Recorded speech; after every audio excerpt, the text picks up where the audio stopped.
Bonjour à tous, c'est la revue des grandes unes, nous sommes mardi, c'est la deuxième édition de la semaine. La presse, vous l'aurez donc, si vous faites un tour en kiosque, la nouvelle expression parle des crises anglophones, un prêtre arrêté par l'armée, c'est le titre proposé par le journal. Ce matin, on parle du père, le père Sylvestre Ngarba, dans la région du Nord-Ouest, doit donc comparaître devant le tribunal militaire de Bamenda ce 8 juin 2021 pour complicité présumée avec les séparatistes anglophones, l'ancien otage des Amba Boys, en cours donc une lourde peine si sa culpabilité donc établie. C'est ce qu'on lit en page 3 du journal La Nouvelle Expression ce matin. Le journal parle également de Douala avec le phénomène des microbes qui s'impose finalement. Ces hordes de voyous se sont d'ailleurs encore manifestés, défiant ainsi le gouverneur qui avait promis ne pas leur donner donc l'espace, et on a pu enregistrer quelques cas et qui ont été présentés d'ailleurs par la police. C'est à lire en page 2 du journal ce matin. On s'intéresse aussi à autre fait d'actualité que je vous invite à découvrir. Parlant des médias, les privés dénoncent. Les patrons de presse à capitaux privés demandent d'ailleurs une juste répartition de l'argent venant donc du trésor public. C'est en page 5 du journal La Nouvelle Expression ce matin. Et puis, vision économique qui enquête pas des liquidations des entreprises publiques.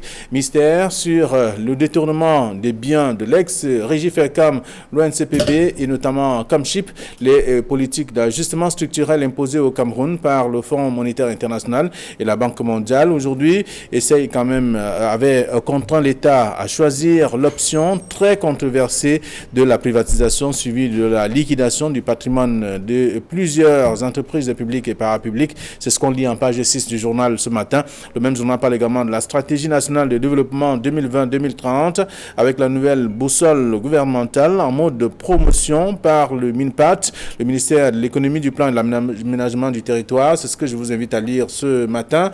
Le journal s'intéresse également à autre chose. Toujours dans la presse ce matin, Mutation s'intéresse également à l'actualité ce jour. Mutation qui parle donc de des matériaux de construction, la grille des prix, parlant notamment de cette grille des prix que l'on observe également. Aujourd'hui, avec des difficultés sur le plan des achats, et ça, c'est un volet également évoqué par le journal. Je vous invite à découvrir tout cela dans le dossier proposé par le tabloïd en kiosque ce matin également. Toujours dans la presse, et aussi, on va lire le journal Émergence qui parle de sociétés publiques et parapubliques ce matin avec le Fonds monétaire international qui exige d'ailleurs l'encadrement des indemnités des dirigeants. C'est un autre article à lire en page 5. Le même journal parle de placement financier avec la COSUMAF qui sort notamment ses griffes contre les sociétés véreuses. C'est à découvrir dans le journal Émergence ce matin. Tribune d'Afrique et en kiosque, le journal parle de Covid-Gate. Jean-Michel Nietzsche accuse Ferdinand Gongo. C'est ce que le journal nous propose dans page 5. Et je vous invite également à lire l'éditorial de Faustin Ducam ce matin en page 3. Le même journal s'intéresse également à la prestation de serment du maire de la commune de Banganté.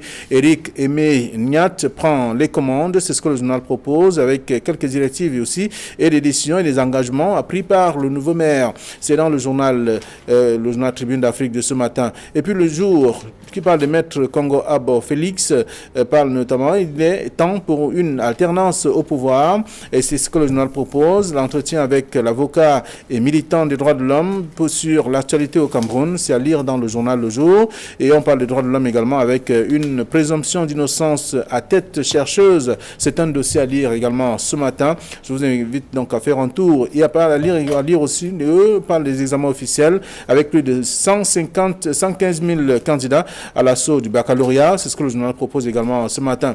Et puis on parle de l'économie quotidienne CEMAC. La CONSUMAF alerte sur les campagnes frauduleuses de collecte de fonds. C'est ce que le journal nous apprend également. C'est un dossier que je vous invite aussi à lire dans le journal l'économie, le quotidien de l'économie de ce jour. Et puis Éco-Santé qui parle de revendications avec le professeur Louis Richard Ndiok et qui apaise notamment le personnel du LANACOM. Avec ce dossier, on apprend qu'il y a eu d'autres calmes également aussi enregistrés chez ces derniers qui avaient donc des manifestations à faire.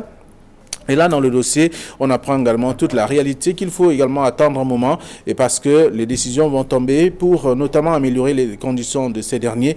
On parle de maladies alimentaires avec 137 000 Africains qui décèdent chaque année.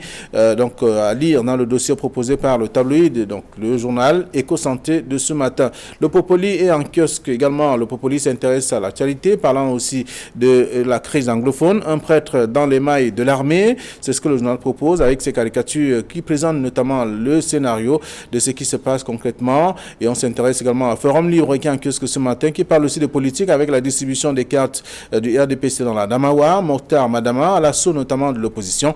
C'est ce que le journal propose aussi. Voilà ce que la presse nous propose, celle que nous avons reçue à notre rédaction.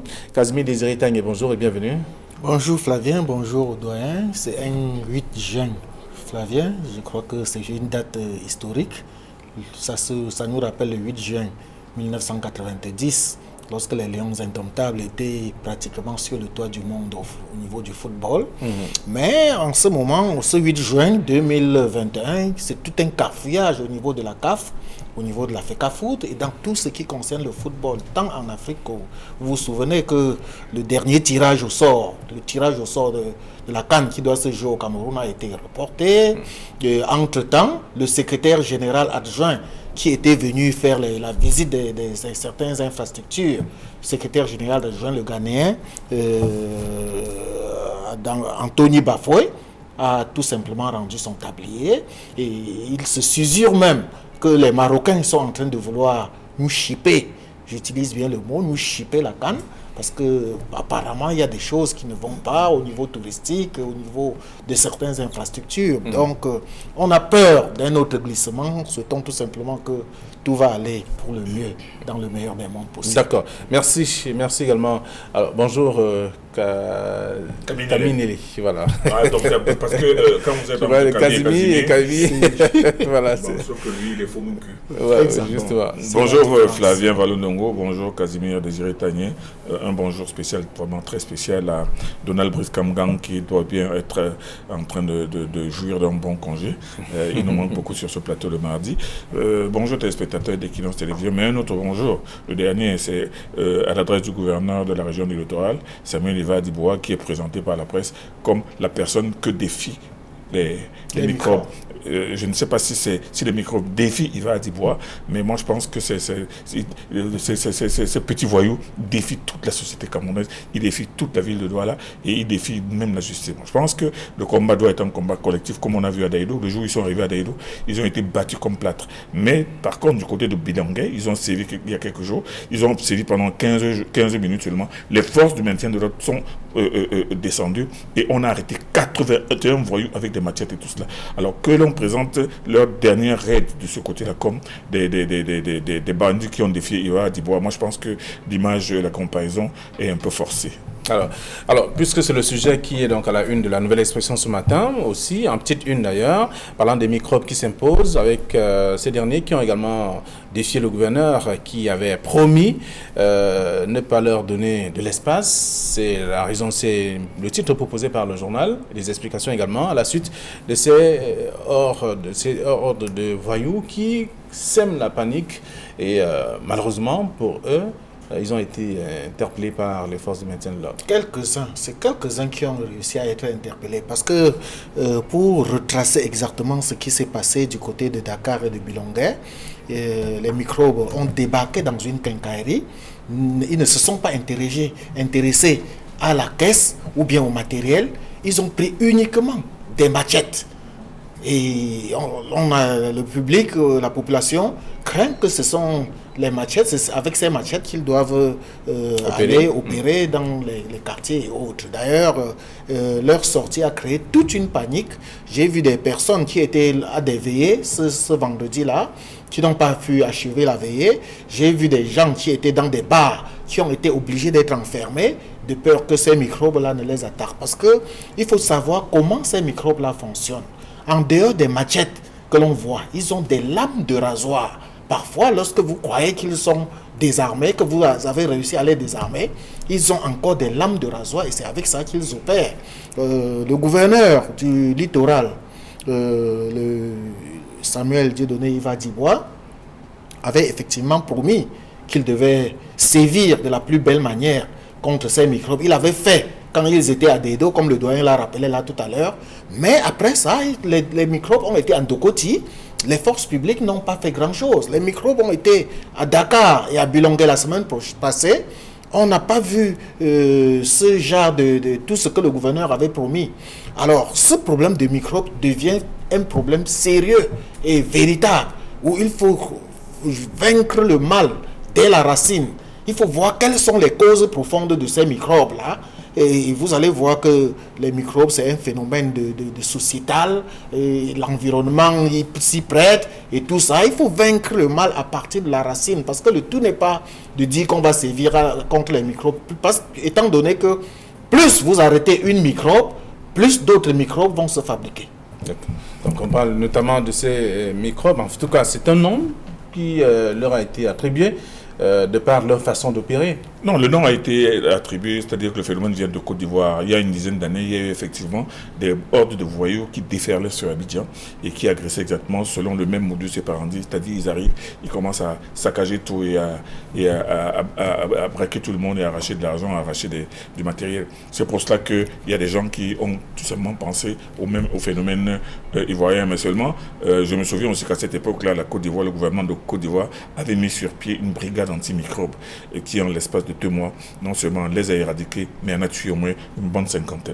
Mais pour revenir au Cameroun, c'est une sorte de mimétisme, de petit banditisme urbain. En réalité, ce sont des jeunes voyous qui s'organisent en bande et qui déferlent en même temps dans un quartier ou sur un site, criant non seulement la panique parce qu'ils sont armés, ils ont des machettes, ils ont des armes blanches.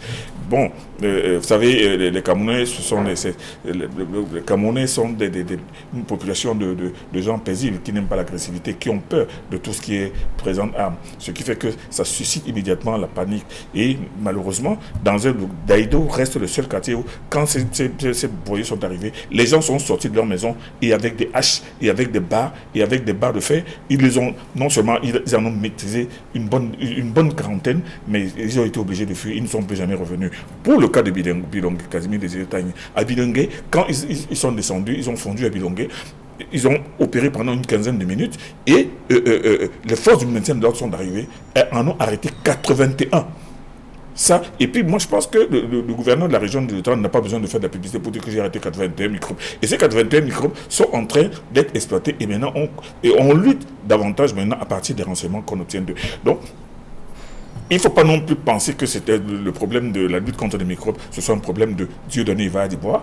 Il est le gouverneur, certes, mais il y a la police qui est là, il y a la gendarmerie qui est là, il y a les services de renseignement, il y a les populations elles-mêmes qui sont concernées au premier degré, de telle manière que ces populations, quand ces hordes de voyous arrivent, au lieu de fuir et de se calfeutrer dans les maisons, ces populations doivent d'abord faire face. Et moi je pense qu'avec une réaction comme celle-là, ces jeunes ne reviendront pas facilement. Donc ce n'est pas une question d'Ivah-Adibois, ou bien ce n'est pas une façon assez détournée de vouloir faire croire que Ivah-Adibois ne fait rien à Douala. Les microbes, c'est des petits voyous qui sont en train d'être traités comme ils le méritent. Alors, donc, c'est la nouvelle expression qui a traité le sujet ce matin, en page 2 précisément, vous aurez l'occasion de lire. Et on s'intéresse aussi à la crise anglophone avec un prêtre qui a été arrêté par l'armée, le père Sylvester Garba, dans la région du Nord-Ouest, qui doit justement comparaître devant le tribunal militaire de Bamenda ce jour. Ce 8 juin. Ce 8 juin, il doit comparaître devant le tribunal militaire à Bamenda. C'est un problème un peu qui a trop de controverses autour de cette arrestation. Vous savez que généralement, c'est les Amba Boys qui kidnappent, qui arrêtent les autorités. Mais cette fois, on dit que c'est un prêtre qui est arrêté par l'armée. Alors, le problème de ce prêtre est tellement complexe que, encore que ça passe devant le tribunal aujourd'hui, on ne peut pas en dire plus. Mais ce que l'on sait, c'est que ce prêtre avait d'abord été arrêté lui-même par les Amba Boys. Les Amba Boys lui reprochaient d'avoir procédé à l'ouverture de l'école catholique à l'époque. Comment est-ce que cela s'est passé pour qu'aujourd'hui, on le soupçonne d'être de connivence avec les séparatistes? Donc, d'ailleurs, le service de communication de Kumbo a fait une sortie pour demander la libération immédiate de ce prêtre. Je crois que le tribunal qui s'est saisi de cette affaire doit enquêter pour aller au fond de ce dossier pour qu'on sache exactement quel est le rôle que ce prêtre aurait joué entre les Amba Boys, est-il de mèche avec les séparatistes, ou alors est-ce qu'il est, puisque les séparatistes lui-même ne le prennent pas comme étant leur partenaire, tout au contraire. Donc la justice s'est saisie, la justice s'ouvre aujourd'hui et on attend de voir ce que ça va donner. Je pense que c'est un problème délicat. Et puis moi, je n'aime pas beaucoup quand on qualifie ces individus armés qui sèment la terreur, quand on les qualifie de séparatistes. Moi, j'ai l'impression que c'est un bonus qu'on leur donne. Ce sont des bandes armées, ce sont des individus armés qui sont là pour faire mal, pour brûler, pour tuer, pour kidnapper, pour racketter des gens. Et moi, je pense qu'il faut faire attention. Il faut faire attention parce que quand l'armée arrête un individu, même s'il a une casquette de prêtre, il faut faire attention parce que c'est certainement sur la base d'éléments assez précis qu'on l'a arrêté. Peut-être son téléphone, peut-être les communications téléphoniques, peut-être même des dénonciations. Parce qu'il faut dire aujourd'hui que les populations de plus en plus sont en train de parler et d'aider l'armée à débusquer aussi bien les malfaiteurs qui sont dans les brousses que leurs complices qui sont dans les villes. Ce prêtre-là, Casimir Désiré Tagné l'a dit tout à l'heure, il avait été kidnappé, entre guillemets, il y a quelques années, par des hommes armés qui lui auraient reproché d'avoir ouvert une école. Mais la semaine dernière, il y a une dizaine de jours, il a une fois de plus été kidnappé et on l'a vu revenir dans son village avec une forte ovation et tout cela. Et les gens se disaient qu'il a été libéré. Il a été libéré comment, par qui et comment, qu'est-ce qu'il a fait pendant tous ces jours? C'est un prélat quand même. Mais prélats, vous savez, vous connaissez combien de... si vous lisez bien l'histoire, vous verrez que les prélats sont avant tout des hommes. Et les hommes qui peuvent avoir des intérêts, des hommes qui peuvent être impliqués dans toutes sortes de bons et de mauvais coups. Et les prélats, on ne leur donne pas le bon Dieu sans confession. Donc moi, je pense que c'est une affaire qui est au niveau des magistrats militaires, au niveau de l'instruction militaire, c'est une affaire qui est en train d'être traitée. Ça ne vaut pas la peine de prendre position, d'estimer que parce qu'il est un prélat, il serait forcément saint. Non, ce qui se passe de ce côté-là est tellement difficile et compliqué et sensible qu'il ne faut pas s'amuser avec une personne qui est arrêtée chaque fois qu'on estime, ou les forces de défense estiment qu'il peut y avoir, ou il y a des éléments probants de collusion avec les bandes armées. Mais il y a la présomption d'innocence. Il ne faudrait pas que la présomption d'innocence joue seulement pour certains. Je crois qu'il devrait également bénéficier de cette présomption d'innocence. On parle de présomption d'innocence à tête chercheuse. La présomption d'innocence ne doit pas être dans les journaux où on commence à dire que non, il faut le libérer immédiatement. Vous savez, vous n'êtes pas dans l'enquête. Vous savez pas pourquoi, à base de quels éléments les militaires l'ont arrêté. Et ce qui se passe, vous savez, vous n'avez aucune idée de ce qui se passe dans les villages Casimir Désiré Tagné. Où vous avez un village, vous venez, votre père meurt, vous allez dans le village enterrer votre père, des hommes armés sortent, vous demandent de payer 500 000 francs. Sinon, vous repartez, vous laissez le corps là, vous le payez. Ce sont des séparatistes. Et des gens comme ça, si on les arrête, on va parler de présomption d'innocence.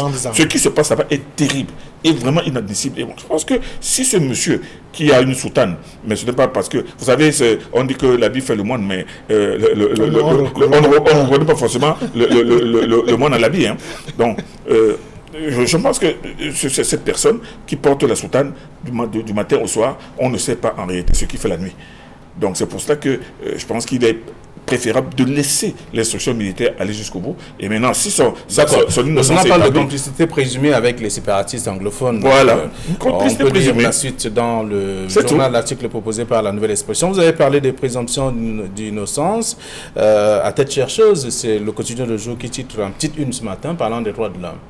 Oui, justement, parce que vous voyez que de plus en plus, on invoque cette notion de présomption d'innocence, mais on ne l'invoque que quand cela intéresse certains, quand certains partis. Quand cela n'intéresse pas certains, on ne l'invoque pas. Souvenez-vous, lorsqu'on a arrêté les militants du MRC, on n'a jamais parlé de présomption d'innocence. Mais lorsqu'on parle de Covid-19, avec tous les détournements de fonds publics que cela entoure, immédiatement le ministre de la Communication a brandi la notion de présomption d'innocence. Donc, c'est pour cela qu'on parle de présomption d'innocence à tête chercheuse. La présomption d'innocence est un principe universel du droit. Et cela devrait s'appliquer à tout le monde. Cela veut dire tout simplement que lorsque vous êtes soupçonné, lorsque vous êtes arrêté, tant qu'une décision du tribunal ne vous a pas condamné, vous êtes supposé être encore innocent. Vous êtes innocent jusqu'à ce que cette décision-là sorte. Malheureusement, cette présomption d'innocence au Cameroun est devenue une présomption d'innocence à tête chercheuse où on l'applique quand cela vous plaît et quand cela ne vous plaît pas, on ne l'applique pas. Très bien. Alors, c'est ce qu'on va lire également dans le journal ce matin. Alors, vision économique, vous voulez dire un mot, Camille? Oui, Casimir Désiré vient de dire des choses extrêmement graves. Il parle de présomption d'innocence. Et que faites-vous de la présomption de culpabilité qui est devenue la règle dans les journaux aujourd'hui? Justement, on a laissé la présomption d'innocence pour brandir la présomption de culpabilité. C'est pour cela, donc, aujourd'hui, regardez, par exemple, dans l'affaire de Covid, il y a des journalistes qui sont devenus de véritables procureurs, alors que l'affaire est en cours, alors que les présumées personnalités les personnalités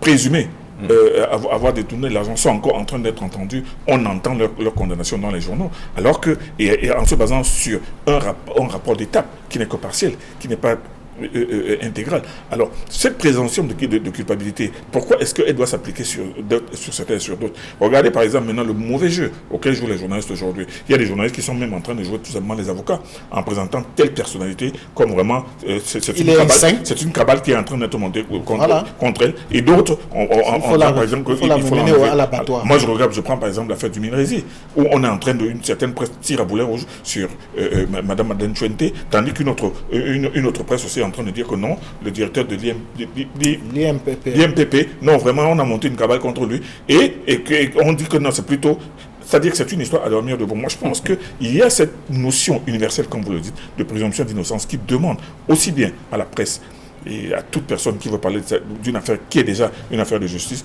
de prendre énormément de faire... Mais à côté de la présomption d'innocence, il faut toujours ajouter un autre principe universel du droit. Oui. Nullum censé tour ignorare lega. Nul n'est censé ignorer la loi. Donc, même ceux qui jouent les procureurs dans les journaux. Voilà. Très bien. Alors, c'est c'est un mini-dossier proposé par le journal Le Jour ce matin. Et la vision économique par de liquidation des entreprises publiques, mystère sur le détournement des biens de l'ex-régie FERCAM, le NCPB et CAMCHIP. Et en même temps, le journal Émergence a proposé le même titre ce matin, parlant notamment du Fonds monétaire international, qui exige l'encadrement même des indemnités des dirigeants. Oui, je crois que ce soit vision économique ou émergence ce matin, ils ont soulevé un problème, un dossier très important avec ces entreprises qu'avait créées en son temps l'ex-président, le premier président du Cameroun. Il y avait des entreprises florissantes, il y avait des entreprises qui avaient pignon sur rue, telles que la Régie FERCAM, l'ONCPB et la CAMCHIP et autres. Pour la petite histoire, je voudrais rappeler à nos grands brillants téléspectateurs que lorsque Amadou Ahidjo il lui avait été demandé d'organiser la CAN de 1972, c'était en juin 1971. Il n'avait que 6 mois et il n'y avait aucun stade. C'est dans l'argent de l'ex-ONCPB qu'Amadou Ahidjo a puisé pour construire 2 grands stades, à savoir le stade de la Réunification et le stade Amadou Ahidjo. Malheureusement, ces entreprises, que ce soit l'ex-ONCPB, l'ex-Régie FERCAM ou la CAMCHIP, ont été contraints à la privatisation. Et c'est des privatisations obligatoires, en fait, obligées par la Banque mondiale et le FMI. Et à la tête de ces liquidations, on a mis des liquidateurs. Quels sont les critères de nomination de ces liquidateurs? Je crois que ça, c'est le problème principal que le journal Vision économique est en train de se poser ce matin. Et ça nous rappelle un peu Maître Lydienne Eyou, dont on avait confié une liquidation où elle s'est fait empocher plus de 3 milliards de francs CFA et elle a estimé qu'elle pouvait s'auto-payer elle-même. Elle a empoché 2 milliards de francs CFA. Heureusement pour elle que la France avait intervenu pour qu'on la libère. Donc le problème, ce que pose Vision économique est assez réel, parce qu'on a vu des liquidateurs qui sont devenus des super bourgeois, qui se sont empochés pratiquement tous les biens de l'entreprise.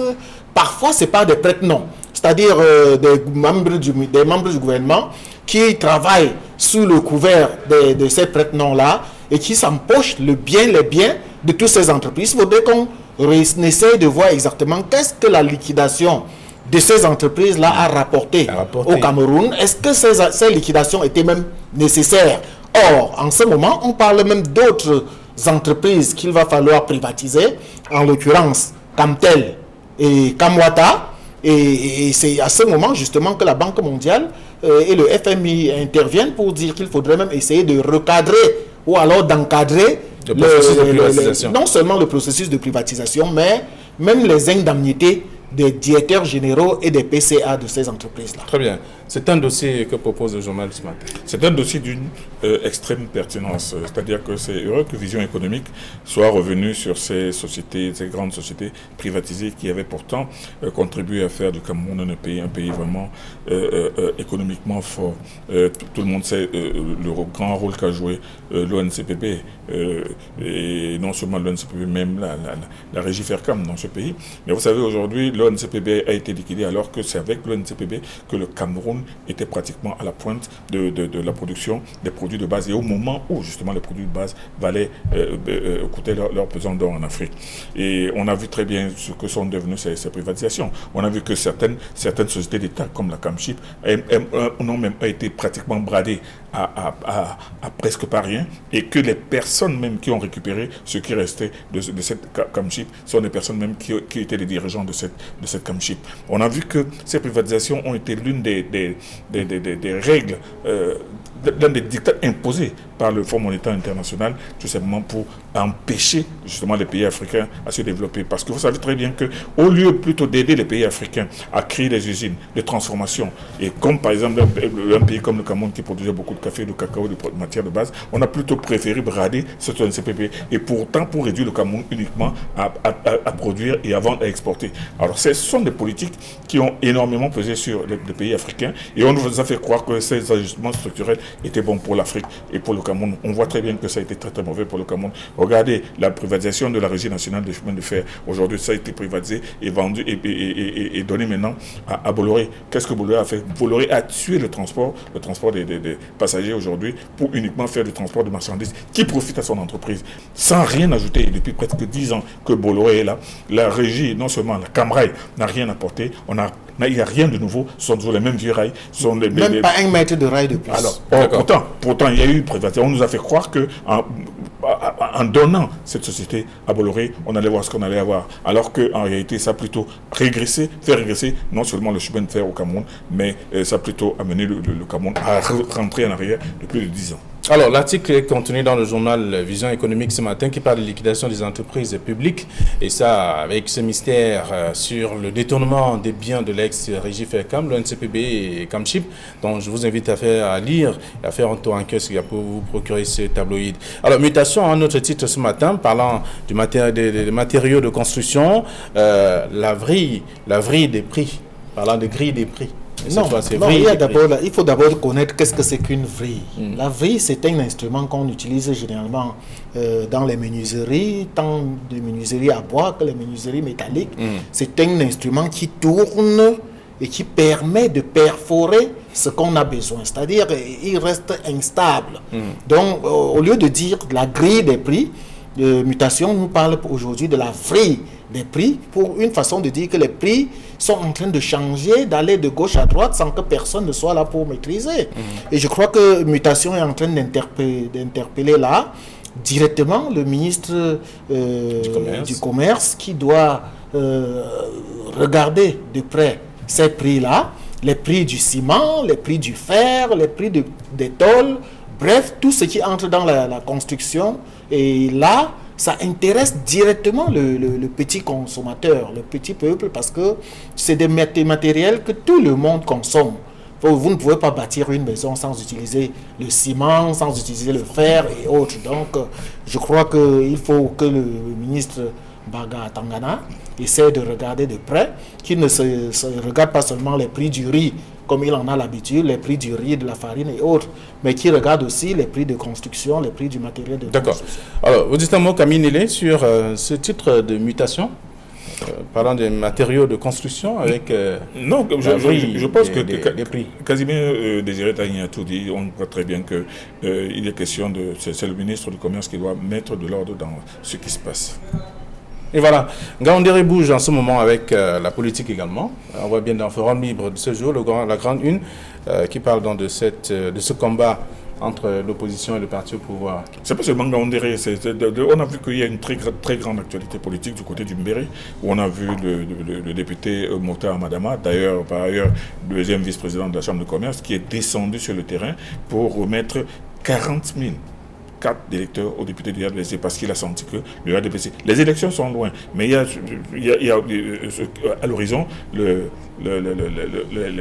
comment on appelle ça, le réaménagement le renouvellement des on remet les cartes aux militants, mais il faudrait qu'on apprenne aux militants à s'acheter eux-mêmes justement. Cartes. Oui, mais moi je pense que vous leur donnez des cartes de parti, ça veut dire que vous les leur imposez, peut-être que c'est une valeur. Mokhtar Amadama a apporté ces cartes pour que les gens puissent les acheter. Parce qu'il y a un problème, c'est que le RDPC est en perte de vitesse là dans le département. Non, je crois que Mokhtar a plutôt acheté les cartes pour distribuer. Non. Merci. On va laisser le soin ce n'est pas ce que tu proposes. Il a mis 40 000 cartes. Et ça, il faut le faire dans un département qui a 111 000 habitants. Alors si on apporte 40 000, c'est pas pour en faire cadeau, mais c'est pour donner la possibilité aux gens justement de les acheter. Merci, bonne journée à vous. Il y a demain 9h20.